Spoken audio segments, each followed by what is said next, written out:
Lorsqu'il s'agit au niveau de la dyscalculie d'aider l'étudiant, l'étudiant va venir nous voir et c'est un des troubles d'apprentissage peut-être que l'on rencontre le moins sur un campus.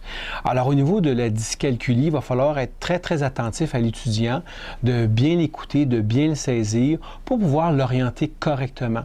Moi, je pense que la façon primordiale d'aider quelqu'un qui poursuit des études au niveau du postsecondaire et qui semble se dire affecté par une problématique de dyscalculie va être une analyse très précise en psychométrie. Il va véritablement falloir prendre le temps de discerner d'une façon claire et parfaite les différentes difficultés très caractéristiques de son état pour mettre de côté un trouble de l'attention, un trouble de saisie de la lecture ou un trouble, par exemple, qui va être vraiment relié au niveau de la logique ou de la capacité à vraiment avoir bien adapté. Et de là, l'importance de faire la genèse quand il était petit, voir si effectivement un orthopédagogue avait été impliqué lorsqu'il était plus jeune au niveau du primaire ou du secondaire pour l'aider à compenser une problématique de ce type-là.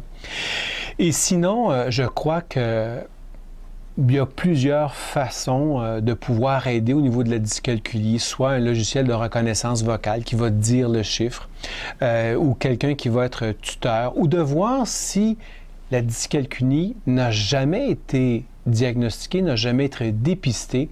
Et si dans un cas, la dyscalculie n'a jamais été dépistée, il y a certaines possibilités où on peut faire une rééducation. Alors, il s'agit de rencontrer quelqu'un qui est spécialisé dans le domaine de l'adaptation scolaire, de la réadaptation. Ça peut être un spécialiste, en fait, qui est vraiment versé dans ce domaine-là. On est en présence de la dyscalculie dans une problématique trop complexe pour simplement être adressé avec simplement un logiciel d'aide à la lecture, par exemple pour la dyslexie, ou l'aide à l'écriture, comme par exemple la dysorthographie.